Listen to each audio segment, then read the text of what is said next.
Welcome to the Deep Dive, where we cut through the noise and get straight to the insights. Glad to be here. Today we're tackling something notoriously unpredictable, the NFL season. How do you possibly predict the future when it comes to pro football? Rough. You've got expert opinions, gut feelings, endless stats, but how do you find real patterns in all that chaos?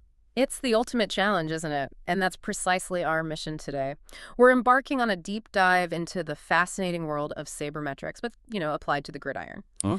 We'll be unpacking a detailed set of 2025-26 NFL predictions from a single, really intriguing source, a LinkedIn post by Tofte Jr. Our goal isn't just to list predictions, though. It's to understand the mechanics behind his predictive algorithms, uncover their strengths and maybe some surprising weaknesses. Right. And yes, reveal who his models are picking for the playoffs and even the Super Bowl. Get ready for some unexpected insights, maybe a whole new way of looking at the upcoming season. Okay, let's unpack this then. Tofte Jr., he's not just like a casual fan with a crystal ball. Strong. No, not at all. He's apparently spent over a decade meticulously analyzing NFL statistics. Wow. He was really on a mission to find these deep correlations between regular season performance, playoff berths, and ultimately Super Bowl winners. And he found that different stats matter for different stages. Exactly. He uncovered that different sets of statistics actually held the keys to predicting success at each of those distinct levels. Regular season, playoffs, Super Bowl. They need different inputs, basically. Huh. And his track record, how does it stack up? Well, it's genuinely impressive. His end-of-season analytics, which he refines after each season, have accurately predicted 9 out of the last 11 Super Bowl winners. 9 out of 11. Wait, really? Yeah. Think about that for a second. That's a remarkable hit rate in a sport so often defined by upsets. Absolutely. And what about playoffs? His consistent model, Algorithm 1, predicts 10 out of 14 playoff teams each year. Consistently. 10 out of 14. That's a staggering level of accuracy, especially when you think about, like, gambler's math, right? Exactly. To consistently profit, a gambler generally needs an accuracy rate around, 55 to 57%? Something like that, yeah. Well, Tofte's Algorithm 1 consistently boasts over 70% accuracy for playoff teams, and his Super Bowl algorithm hits an incredible 82%. 82%. Which means, any new experimental algorithm he even considers has to prove itself by consistently hitting over 60% accuracy. That sets an incredibly high bar. It truly does. It really speaks to the rigor of his approach. For sure. And what's also fascinating is that despite this proven consistency, he's always pushing the boundaries. He continuously experiments with new algorithms. Okay. But these experimental models can be quite volatile. Their accuracy can fluctuate wildly, like 50% one year, maybe up to 88% the next. So inconsistent. Very. Yeah. Because of that inherent inconsistency, he's often had to discard them in the past. It kind of highlights the challenge of chasing novelty when the reliable old guard performs so well. Okay, so let's really get into Algorithm 1 then, the workhorse model. How does this thing actually translate a decade of data into a winning prediction? What's under the hood? Right. So Algorithm 1 isn't just looking at overall team records. It delves deep to identify specific key stats, things like offensive efficiency, defensive pressure rates, red zone conversion, maybe even player durability, and key personnel who historically have the greatest influence on regular season wins. Okay. These weighted factors are then applied and spread out over a team's entire schedule, so it factors in opponent strength for each individual game. Right. All of this culminates in a specific ranked score for each team, but, and this is crucial to understand, Yeah. a higher score doesn't necessarily mean Michael thinks it's inherently the best team overall. It's heavily influenced by other factors, especially schedule strength. Okay. That distinction is really important. So it's not just raw talent, it's the path they face. Precisely. And the primary strength of Algorithm 1, as you noted, is its remarkable consistency. Like an index fund. Exactly. It's almost like an S&P 500 index mutual fund. You might lose on individual games or stocks, but over the long haul, it proves exceptionally accurate. But every model has a weak spot, right? What's the catch here? Yeah, and for algorithm one, it's rookie quarterbacks. This is its undeniable Achilles heel. Rookie QBs. How so? Well, the algorithm, by default, plugs in a historical average of 18 touchdown passes for rookies, which is very close to the actual historical average, about 17.5. Okay, seems reasonable. The problem arises when a rookie absolutely smashes those expectations. Like, think C.J. Stroud with the Texans last year, or maybe what people expect from Jaden Daniels with the Commanders this year. Right. Those unexpected surges, that raw, untapped potential, they just break the algorithm's predictions. It can't account for that massive overperformance. Wow, that's genuinely surprising. Even with all that data, even using AI, this one variable is still so elusive. Apparently so. Yeah. He actually analyzed 10 years of rookie QBs, looked at their college, conference, high school, state, even family situation. Everything. Pretty much everything. And still, no consistent correlation was found. Not by him, not by AI. Huh. It really makes you wonder if some elements, like a rookie's sudden rise, are just unquantifiable, even with all the data in the world. It's a profound point about predictive modeling, isn't it? How do you quantify that raw, untapped human potential? It highlights where even sophisticated data systems hit their limits against the unpredictable human element. Yeah. So, beyond rookies, what other assumptions does the algorithm make? Well, there are a few other key ones. The first, and maybe the biggest, is that the starting quarterback stays healthy for the entire season. Okay, that's a big assumption in the NFL. Huge. If a QB gets injured, the model does adjust. It subtracts games from their total score and adds 2 points back, sort of a baseline adjustment. So it accounts for the absence, but maybe not the impact of the backup or how the team responds? Exactly. It can't predict team resilience perfectly.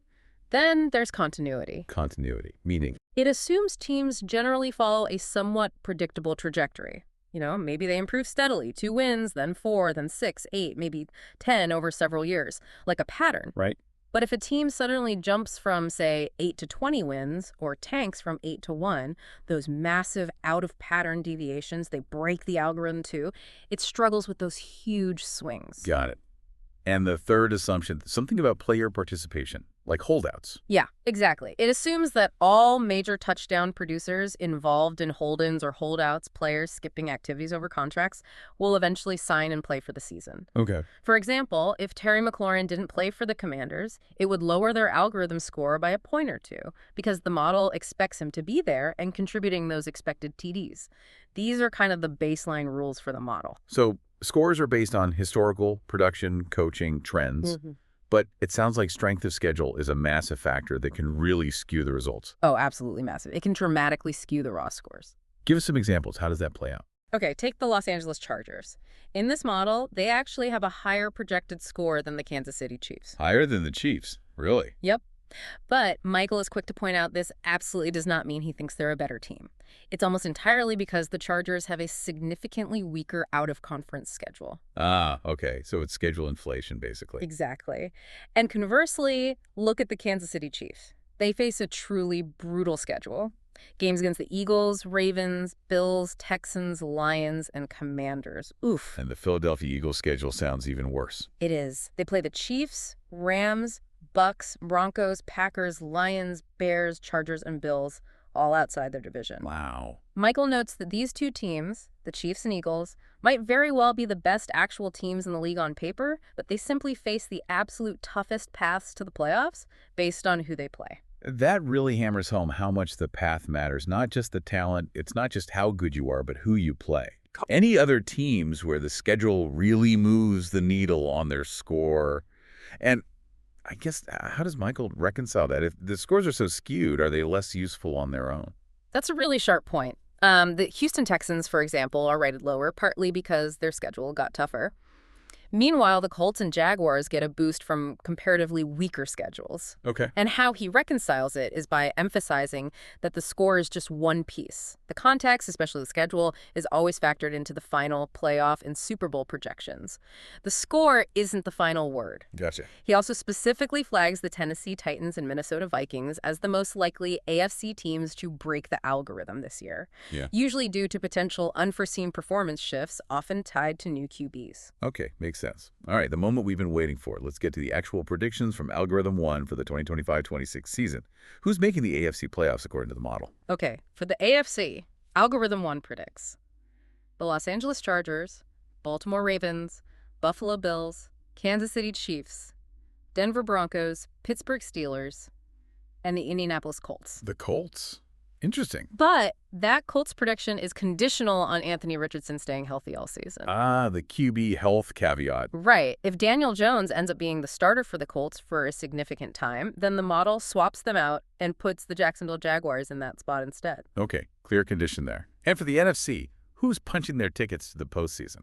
The NFC playoff teams, according to Algorithm 1, are predicted to be the Chicago Bears, Tampa Bay Buccaneers, San Francisco 49ers, Washington Commanders, Green Bay Packers, Detroit Lions, and the Philadelphia Eagles. Bears and Commanders in there. Interesting. And the big one, the Super Bowl prediction from Algorithm 1, assuming, everything aligns perfectly. Right. The hypothetical 100% accuracy scenario, which, as the author himself notes, is extremely unlikely. Of course. In that scenario, the Baltimore Ravens are predicted to defeat the Tampa Bay Buccaneers in what he expects would be a tight, competitive Super Bowl. Ravens over Bucks. Okay. What are Michael's own personal thoughts on this? Any big surprises or disagreements he has with his own model's output? Yeah, he mentions he personally disagrees with the Colts and Bears being ranked quite so high by the algorithm. Okay. And he also notes this fascinating pattern. Every year, the algorithm seems to get one prediction that looks ridiculous, on paper absolutely right, and another that looks plausible, ridiculously wrong. Huh. So he's clearly curious himself to see which ones fall into those categories this year. It shows even the creator can be surprised, Definitely. Let's dig a bit deeper into some of these, especially in the NFC. The Commanders, Eagles, and Lions are all pegged as strong teams. Why is that specific grouping significant in his analysis? It's significant because Michael highlights something about the end of the season. He says the last 8 games are often a better predictor of postseason success than the first half. And these 3 NFC powerhouses, Commanders, Eagles, Lions, are all scheduled to play each other during that crucial second half of the season. Ah, so they could wear each other down. Exactly. They could potentially beat each other up, which kind of counterintuitively might open the door for a mid-range team to lead an upset in the postseason, because the top dogs are bruised and battered heading in. That's a fascinating strategic point about scheduling's impact. What about the Commanders specifically? You mentioned Jaden Daniels earlier. Right. The algorithm suggests that if Jaden Daniels makes just average year 1 to year 2 progression... Just average. Yeah, nothing spectacular, just normal improvement. The model projects him to be an MVP candidate. Whoa. An MVP candidate with average progression. Astonishing, right? And that kind of leap would be the driving force for the Commanders potentially winning their division, according to the model. Okay. And the Eagles. Strong roster, but the algorithm sees hurdles. Yeah, their tough schedule, as we discussed, will make it very difficult for them to repeat as division and conference winners. Plus, Michael notes this interesting statistical trend. What's that? A running back coming off a massive career year can typically only be expected to perform at about 80% of that peak the following season. Just a statistical regression thing. Okay. And interestingly, the Eagles are the franchise that has historically broken his algorithm, both positively and negatively, the most over the years. Really? They're the biggest outlier for his model. Yeah. Why do you think that is? Is it a specific play style or maybe roster philosophy that makes them so hard to pin down? That's a great question, and the source doesn't explicitly say, but it hints at maybe unique team dynamics or perhaps coaching adjustments that pure historical data struggles to capture consistently with them. They're just different for the model. Huh. Any other NFC team insights Michael highlighted? Yeah. For the San Francisco 49ers, he notes the addition of Robert Sile is expected to restore their defensive prowess, a key factor for them. Makes sense. For the Detroit Lions, Ben Johnson's impact on the offense is highlighted as a big positive driver. Okay. And the Chicago Bears' projection into the playoffs. It's heavily based on the assumption that Caleb Williams makes that normal year 1 to year 2 progression as a quarterback. Similar logic to Daniels, but maybe not MVP level. Got it. What about the Minnesota Vikings? They had a lower score in this model, right? Right. Their lower score is primarily because the algorithm treats J.J. McCarthy as essentially a rookie quarterback, plugging in those average rookie numbers. Okay. And because of that, they're explicitly flagged as one of the most likely teams to break the algorithm. If McCarthy has a surprisingly strong year, maybe like Sam Darnold did early on against expectations, Right. then the Vikings could definitely outperform the model. Michael mentioned personally scouting Cam Ward in college and thinking he was a top prospect, maybe this year's Daniels or Herbert. But the algorithm has to stick to the law of averages for rookies. It can't predict the breakout star easily. Exactly. It defaults to the mean. And a quick note on the Dallas Cowboys, their QB situation with the injury recovery. Yeah, that's factored in. The data apparently shows quarterbacks coming off an Achilles injury, like the Cowboys QB is, tend to perform at roughly 80% of their prior year's level in that first year back. Okay. That's a significant statistical adjustment the algorithm makes, showing how it tries to account for those known recovery curves. So we've really dug into Algorithm 1, its consistency, its rookie QB blind spot. But Michael isn't stopping there, right? He's got these experimental algorithms. That's right. He's constantly pushing the boundaries, trying to improve. These experimental ones are, by definition, untested, unproven in the long run. But he thinks one might be even better eventually. That seems to be the hope. He believes one of these new iterations might end up being the next generation even more accurate. He's always trying to refine it, even with the success he's already had. That's real dedication. Okay, let's look at what these new, maybe more ambitious models are saying, starting with experimental algorithm 1A. How does it differ from the main algorithm 1? Okay, 1A. For the AFC playoffs, it's actually identical to algorithm 1. Same teams: Chargers, Ravens, Bills, Chiefs, Broncos, Steelers, and Colts, with that same Richardson-Jaguars condition. No change in the AFC then. What about the NFC? That's where the tweak is. In the NFC, experimental algorithm 1A swaps out the Washington Commanders and puts in the Atlanta Falcons. Falcons in, Commanders out. Right, so the NFC teams become Bears, Bucks, 49ers, Eagles, Falcons, Packers, and Lions. Okay, and the Super Bowl matchup for 1A? Still the same as algorithm 1. Yeah. Baltimore Ravens defeating the Tampa Bay Buccaneers. Interesting. So 1A is more of a subtle refinement, mostly swapping one NFC team. But experimental algorithm 2, you said that one makes bigger changes. Yeah, this one shakes things up more significantly. Let's start with the AFC playoffs. Okay. It brings in Cincinnati Bengals and potentially the Houston Texans, depending on that Colts QB situation. So who's in and who's out compared to algorithm 1? Okay, the AFC list for Algo 2 is Bills, Chargers, Ravens, Chiefs, Broncos, Bengals, and Colts, or Texans if Richardson is out, Jones starts. This means the Pittsburgh Steelers are out, the Bengals are in, and the Texans replace the Jags as the conditional team. Got it. Different mix there. Suggests it's weighting things differently.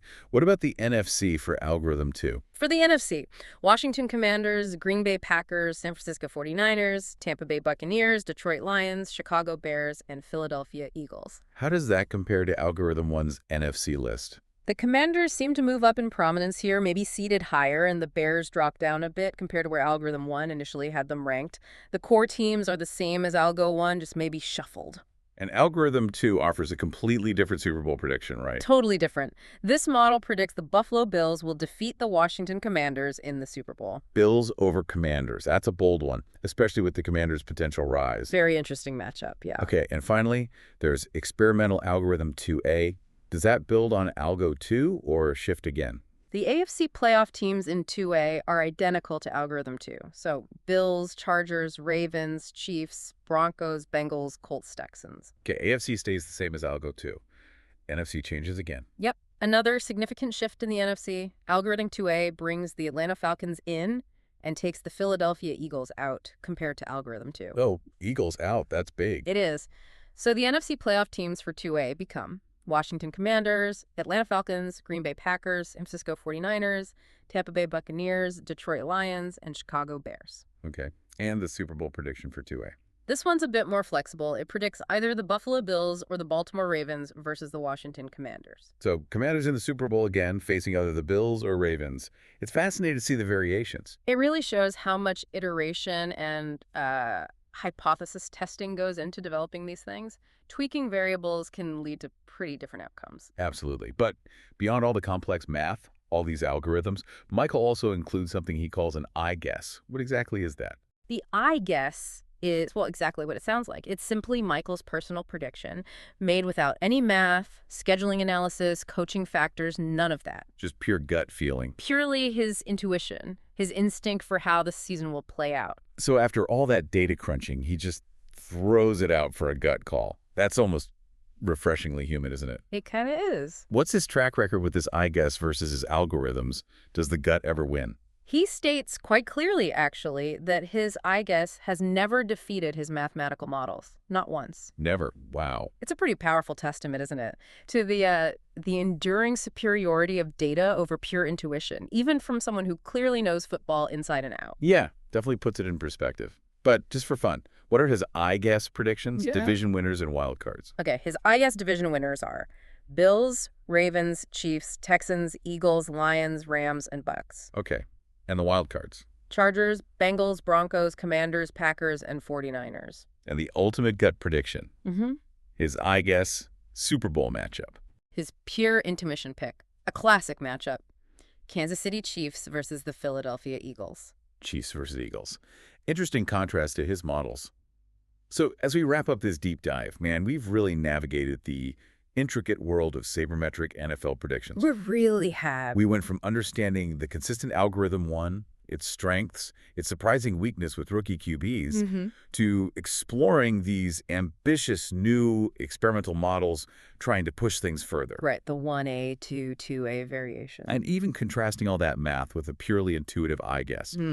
We've seen specific team predictions, the huge impact of schedules, how crucial player health and continuity are. It's a lot of factors. And what's truly fascinating, I think, is that Michael himself seems to genuinely look forward to seeing which model, if any, or maybe even his eye guess, proves accurate. It shows it's a dynamic, evolving field. The quest is ongoing. Absolutely. This deep dive has really shown us the incredible power of data, but also, its very real limitations, especially when it comes to that unpredictable human element in sports. For sure. The rookies, the injuries, the sudden team collapses or surges. Exactly. So as you, our listener, look toward the upcoming NFL season, here's a final thought. What do you think will prove more accurate in the end? The calculated patterns of algorithms like these, or those surprising upsets, the underdog stories, the moments that defy all expectations? It's going to be fascinating to watch it all unfold. It really is. We'll definitely be watching.